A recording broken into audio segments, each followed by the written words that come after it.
پاکستان کی 75 سال سے زیادہ کی تاریخ میں آخر ایسا کیوں ہے کہ کوئی بھی وزیر اعظم اپنی مدت پوری نہیں کر سکا؟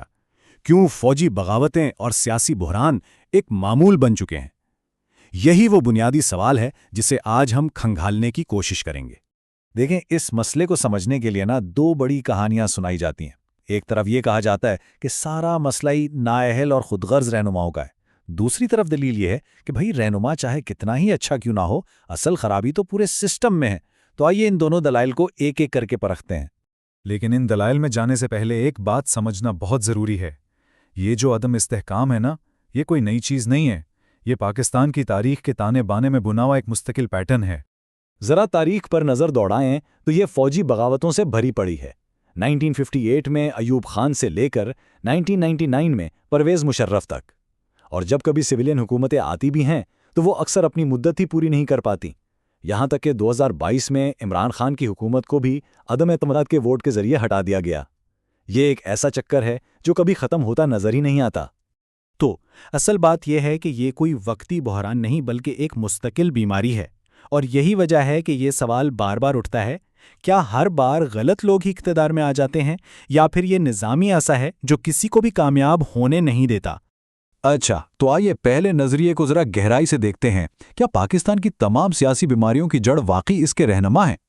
جو لوگ اس نظریے کو مانتے ہیں ان کا کہنا ہے کہ پاکستان کے رہنماؤں نے ہمیشہ قومی ترقی پر ذاتی طاقت کو ہی ترجیح دی ہے۔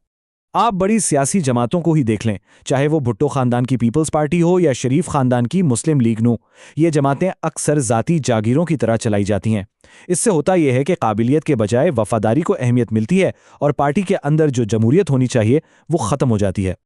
اور یہ اقتباس اس دلیل کا بالکل نچوڑ ہے کہ سیاسی طبقے میں ذاتی مفاد کی جو ثقافت ہے اس نے ہی جمہوری اداروں کو کھوکھلا کر دیا ہے۔ بڑے بڑے کرپشن کیسز ہوں یا پھر ذاتی انتقام کی سیاست، ان سب ناکامیوں کی وجہ سے سویلین اتھارٹی کمزور ہوتی ہے اور عوام کا اعتماد بھی بری طرح مجروح ہوتا ہے۔ لیکن کیا ہو اگر رہنما صرف بیماری کی علامت ہوں، خود بیماری نہ ہوں؟ چلیں اب سکے کا دوسرا رخ دیکھتے ہیں۔ یہ دلیل کہ اصل مسئلہ تو نظام میں ہی ہے، جو اچھے سے اچھے رہنما کو بھی ناکام ہونے پر مجبور کر دیتا ہے۔ پاکستان کی سیاست کی سب سے بڑی حقیقت شاید یہی طاقت کا عدم توازن ہے۔ کاغذوں میں تو سویلین حکومت ہوتی ہے، لیکن خارجہ پالیسی، قومی سلامتی اور بڑے معاشی فیصلوں جیسے اہم معاملات پر اصل کنٹرول اکثر فوجی اسٹیبلشمنٹ کا ہی ہوتا ہے۔ اس طرح کے سسٹم کو سمجھنے کے لیے ایک اصطلاح استعمال ہوتی ہے، ہائبرڈ نظام، یعنی ایک دکھاوے کی جمہوریت، جہاں سویلین رہنما تو سامنے ہوتے ہیں لیکن اصل طاقت پس پردہ کسی اور کے ہاتھ میں ہوتی ہے۔ اس عدد پر غور کریں، 16% سے زیادہ۔ یہ قومی بجٹ کا وہ حصہ ہے جو فوج پر خرچ ہوتا ہے۔ اب ظاہر ہے یہ رقم صحت اور تعلیم جیسے اہم شعبوں سے ہٹا کر دی جاتی ہے، اور اس سے فوج کی معاشی اور سیاسی طاقت میں مزید اضافہ ہوتا ہے۔ تو جب سسٹم میں ایسی خامیاں ہوں جہاں ادارے کمزور ہوں، انتخابات پر سوال اٹھیں اور قابلیت کے بجائے وفاداری چلیں، تو وہاں اچھے ارادے والے رہنما بھی مجبور ہو جاتے ہیں اور اکثر ناکام ہی ہوتے ہیں۔ اچھا، اس نظامی ناکامی کا ایک بہت اہم حصہ ایلیٹ کیپچر کا تصور ہے۔ یہ وہ چیز ہے جو دولت اور طاقت کو چند ہاتھوں میں ہی قید رکھتی ہے۔ یہ کوئی نیا تصور نہیں ہے۔ 1960 کی دہائی میں 22 خاندانوں کی اصطلاح مشہور ہوئی تھی، جو ان چند خاندانوں کے لیے استعمال ہوتی تھی جن کا پوری معیشت پر قبضہ تھا۔